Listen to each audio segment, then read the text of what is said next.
And I raised my hand and I said, can you explain to me why this young man is not in algebra? And the department chair says, well, you know, those students can't do that. Wow. And my heart stopped and I thought, okay, this is a little more complicated than you thought it was going to be when you walked out of CISA.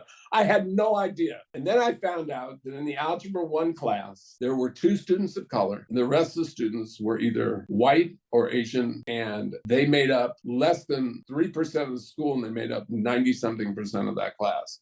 Mm-hmm. And what it meant was, when the students that were in the 9th grade that were not in algebra got to high school, the best they could get was Algebra 1 in the 10th grade, which already puts them behind. But what's really was happening was they weren't put in any math classes. And now what that meant was they were locked out of college. Right. They weren't eligible then. They couldn't, even in those days, you couldn't get into college without algebra and geometry.